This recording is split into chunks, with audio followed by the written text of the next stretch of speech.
Greetings, Math 109. This is Professor Campo, and we are going to continue our discussion on some financial topics. Again, I think of all the topics we cover, understanding finances better is probably the most important thing we do.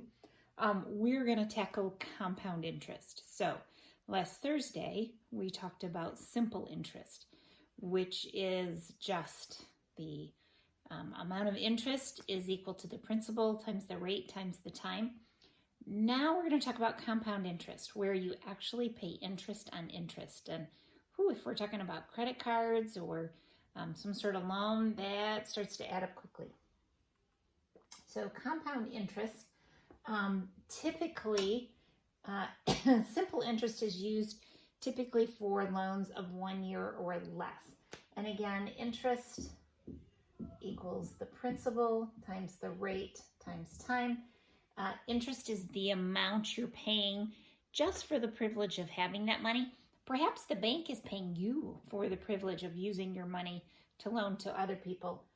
Principal is the amount that you put in or that you borrowed. It's the starting amount. The rate, that is an interest rate. And then the time. And we typically, time is in years. So if they talk about 4 months, then we need to translate that into years. So it would be 4 over 12 would be the time period. There is also something called the compounding period, and that's how often it compounds. Maybe it's monthly, maybe it's quarterly, maybe it's semi-annually, so it's twice a year. So suppose you deposit $500 in an account that earns 6% interest. So P, which is principal, would be the 600. And my rate is 0.06. We, of course, should do math with decimals. And it's compounded semi-annually. And we use the letter N to indicate how many times a year. So if it's semi-annually, that's twice a year. So N is 2. And we want to know how much is in the account at the end of 1 year. So T is equal to 1. And again, we do it as once a year. I have the PowerPoints off to the side here, and I will tell you what slide we're on. Again, we're in 11.2. This is slide number 5, so you can follow along with your PowerPoints as well. Occasionally, I may pick up the laptop and bring it a little closer to the camera. And hopefully that's helpful. So when we talk about compound interest, A is the amount is equal to the principal times 1 plus RT. So A is the amount. So that's my amount. That's what it's going to be. Think of the going to be worth. Going to be worth. P is principal. 1, I'll come back and talk about that a little bit. R is the rate and T is the time. So the 1 has to do with, I need to account for the original amount I put in. So if I want to know what it's going to be worth in the future, I have to take that original amount and then indicate, compensate for how much time. Now, the interest is compounded every 6 months. So we're going to find out that, so I was jumping ahead here. I was jumping ahead to using the compound interest formula. We're still just using this formula here, this simple interest formula, and they're using time is equal to 6 over 12, because they're going to do this one in 2 steps. So the first step is to figure out how much interest will we be paying at the end of the first compounding period, which is that 6 months. So amount equals 500 times 1 plus 0.06 times 6 over 12. See if I can squeeze all that in. And we find that that's equal to $515. So at the end of the first compounding period, it's $515. Then at the end of the second compounding period, so this is the first, And at the end of the second one, that amount is going to be my principal of 515. Again, 1 plus 0.06 times 6 over 12. And that value, whoops, I went backwards, is 530.45. I am on slide 6. So at the end of that, you do 500, and it'll be $530.45. Of course, we wouldn't really want to do that, do a whole bunch of those calculations. So there's actually a formula that allows us to do it all at one time. And that was the formula I was jumping ahead to. So let's write down that formula. So the amount is equal to the principal 1 plus rate over number of compounding periods. Oops, I wrote on the head. And then my number of compounding periods times the time. So again, the amount, which is the future amount, equals the principal times 1 plus the rate over the number of compounding periods. And again, that's per year. So N is number of compounding periods in 1 year. Okay, so that's the number of compounding periods in 1 year. And then this part that's in parentheses is to the N times T. So N is that same number of compounding periods. T is the amount of time in years. So 3, 4, 5 years, whatever that number might be. So if I were to take $10,000 and deposit in an account that earns 8% interest, compounded semi-annually for 4 years. So let's break that down. So my principal is $10,000. And I'm on slide 8 if you're following along. And the interest is 8%. Compounded semi-annually. So semi-annually is 2, and the time period is 4 years. So the most important thing is to write down your variables and be able to walk through that. So the amount equals, here we'll just go ahead and pop this down.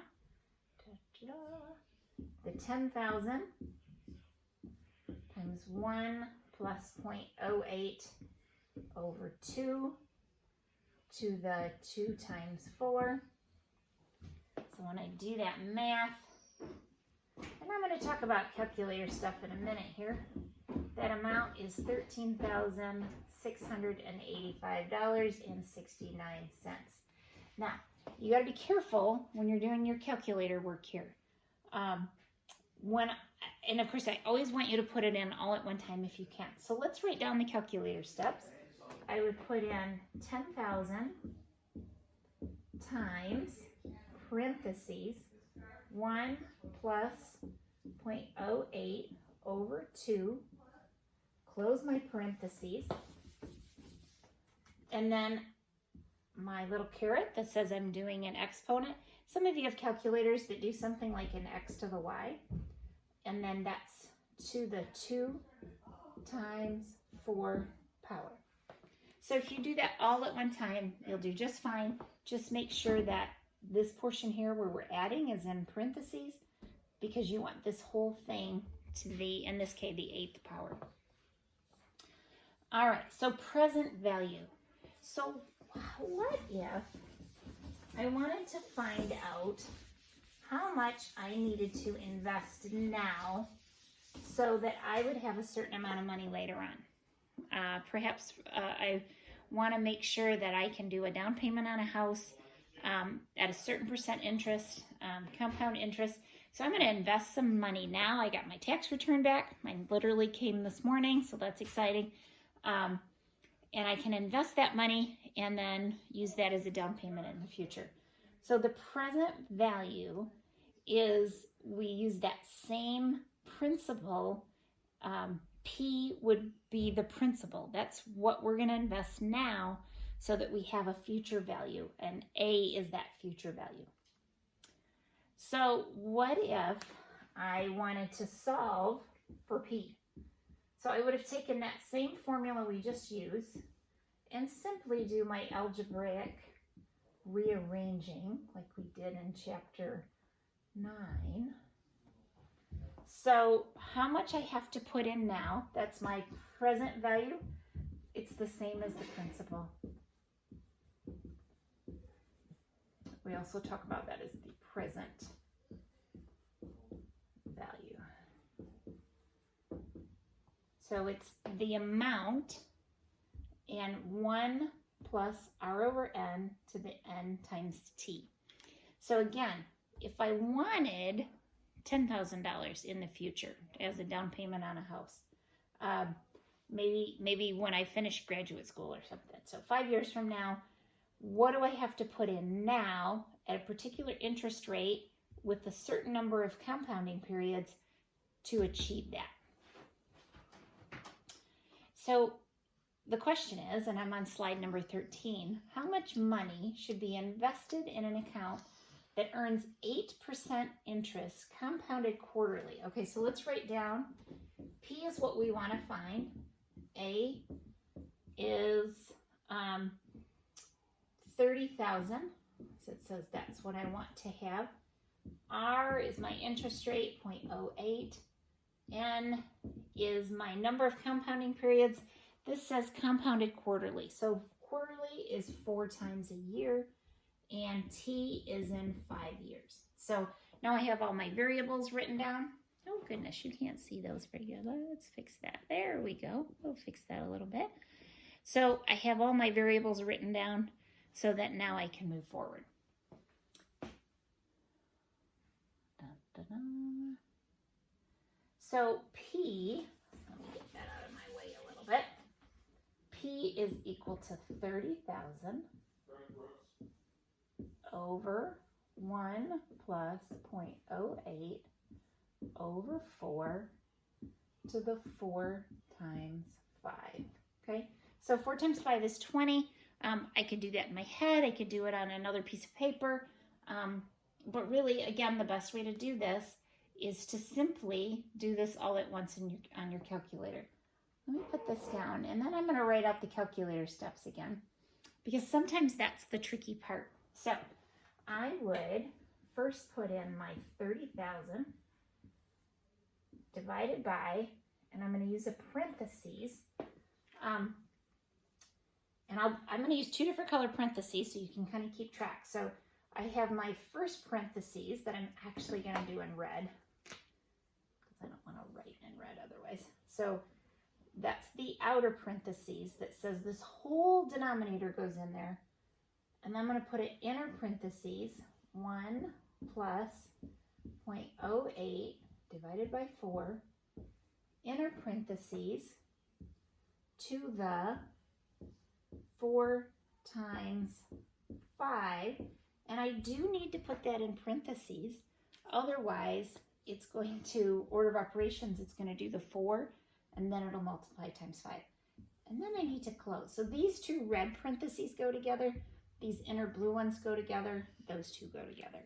So those would be the calculator steps to find out that P, I have to put in $20,189.14. That's what I would need to invest now in order to have $30,000 5 years from now with quarterly compounding at an interest rate of 8%. Okay? Pretty practical information. So slide 16 talks about inflation. Inflation is an economic condition during which there are increases in the cost of goods and services.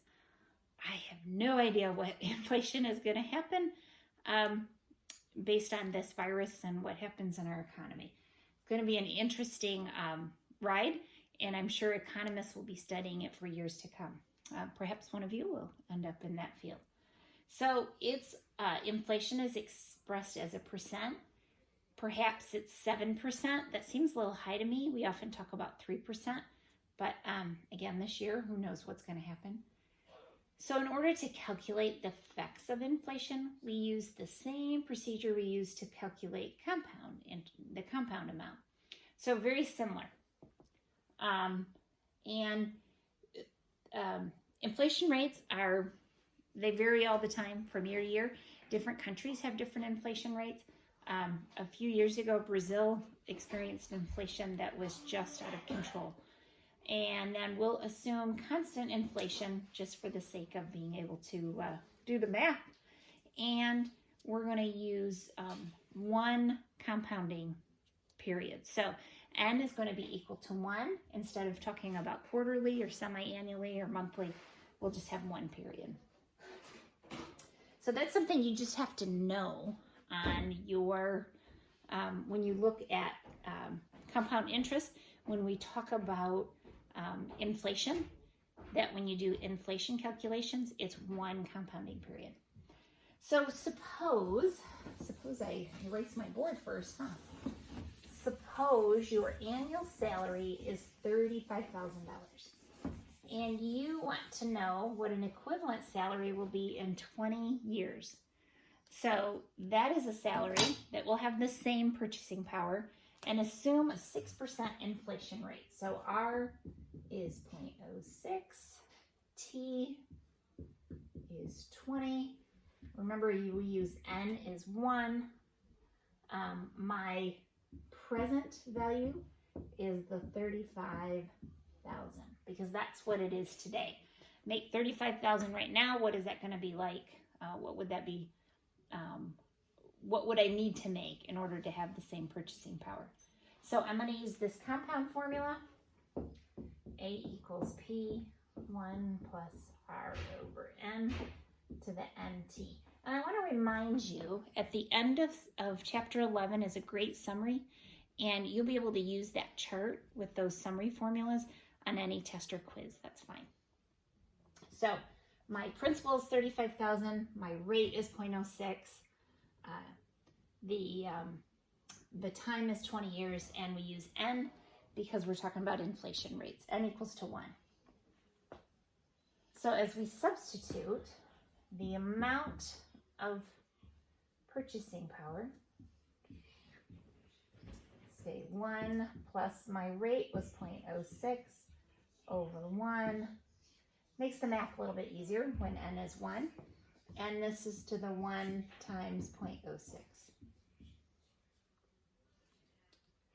So I found out that amount is going to be 112,249.74. I'm on slide number 18, by the way. So 20 years from now, you'll need to earn $112,249.74 to have the same purchasing power as $35,000 has today.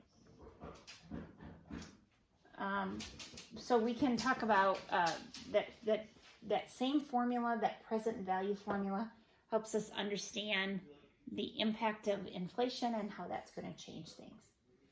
So suppose you have an insurance policy and you purchased it in 2015 that will provide you with $250,000 when you retire in 2015.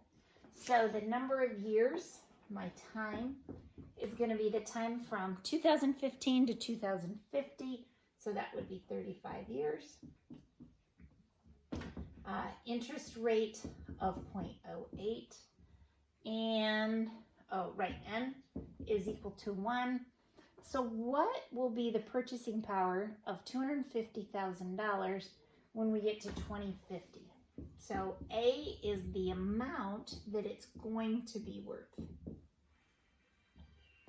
So if we find out what it's going to be worth, we use this version of the formula because we want to know what the present value, because of course if I buy a $250,000 insurance policy, that's what it's going to be worth. It's not worth that today. If I were to try to cash it in, I would not get $250,000. But if I wait that period of time, wait to 2050, then it'll be worth that amount. So A over R over N to the NT. And again, N is equal to 1 in this case because we're talking about, did it say annually? We're talking about inflation rate. So 1 is, n is equal to 1. So when I do that calculation, the purchasing power is not very good. That $250,000, that sounds like a lot of money today, is only going to have the purchasing power of $16,908. So, wow, that's a big difference. So when you sit down with like a financial advisor, financial planner, they'll talk about what do you think you need? You know, what are your expenses? So this is what we need to invest now, so you'll have that amount of money on the other end. Okay, effective interest rates. So when interest is compounded, the annual rate of interest is called the nominal rate. So nominal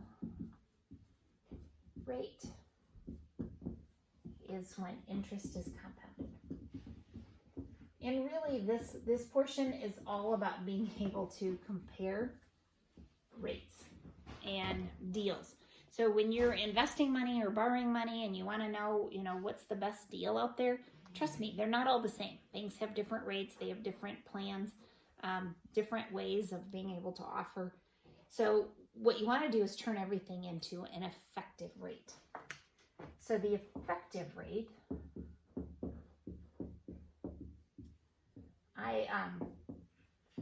I equate effective rates to the same thing as making sure everybody's standing on the same level ground with no shoes on if you're going to measure their heights. You can't compare it unless it's on the same basis. So that's why we would use the effective rate. It's the simple interest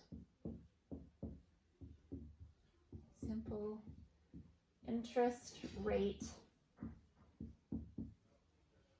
for 1 year.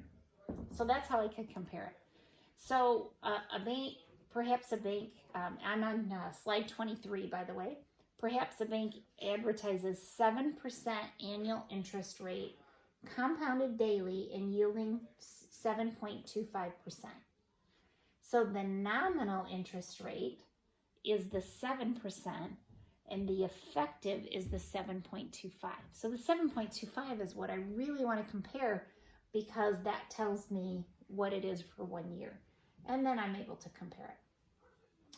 So let's say a credit union offers a certificate of deposit and an annual interest rate of 3% compounded monthly. Find the effective rate, round to the nearest hundredth of a percent. So first of all, let me talk about what a certificate of deposit is. Often called just a CD. So CDs are something where you put some money in and you don't get it out, can't get it out, or you lose the cool deal for 1 year, 5 years, 10 years, whatever the term is. Sometimes banks actually offer special deals. So a credit union offers a certificate of deposit and an annual interest rate of 3%. So let's write down our variables. Compounded monthly, so my compounding period, there's going to be 12 of them every year. I guess they don't give us a month. This one, we're just working on the interest rate. So pretend that we are going to do some calculations looking at $100. So my principal is $100. Interest rate is 0.03. N is 12. And we use a time period of 1 year as our comparison. So I use my handy dandy amount is the principal, 1 plus R over N to the NT. So when I plug my numbers in, I find that that amount is going to be 103.04. So after 1 year at the rate of 3% with 12 compounding periods, that initial $100 is going to be 103.04. So how do we find how much actual interest? Because I need to use, this is kind of a two-step problem here.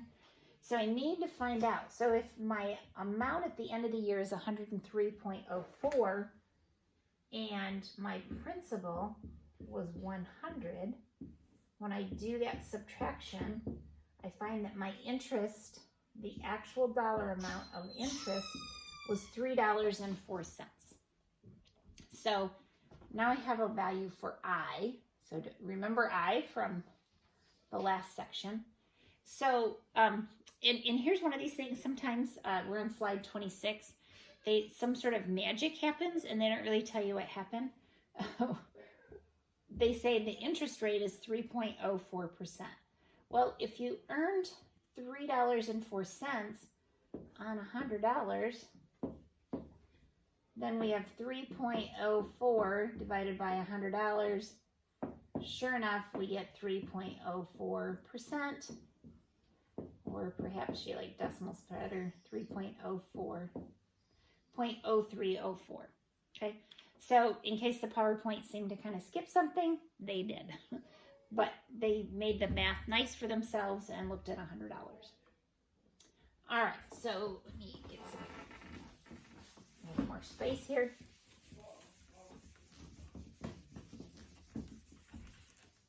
So to compare two investments or loan agreements, we could calculate the annual effective rate, effective annual rate, but there's some faster ways to do that. And one is to use a formula that looks like this. 1 plus the rate over the number of compounding periods. So it's just a piece of this formula. It's just a part of that, and we can see what happens on $1. So one bank, so we have bank number 1, advertises 5.5% compounded quarterly. I'm just going to go ahead and write the N equals 4. So compounded quarterly. Another bank, bank number 2, advertises 5.25% compounded monthly. Which one is the higher yield? Which one is actually a better deal? We have 2 different interest rates and 2 different compounding periods. And you might quickly go, oh, this is a better interest rate. Well, maybe not. Maybe this one is. So let's see what happens. So I'm going to use this formula here. So I'm going to put a little line so we keep our 2 calculations separate. So if I have 1 plus 0.055 over my 4 compounding periods, and I'm just gonna look for 1 year because that's what I compare. That's how we do this. So 4 times 1, and then this one is going to be 1 plus 0.0525 over 12 to the 12 times 1. So this first one we find out is 1.0561448.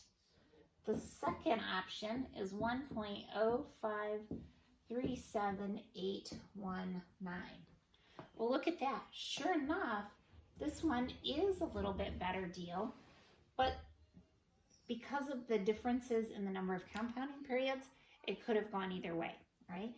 If this had been a little higher percentage, this would have outweighed that because of the number of compounding periods.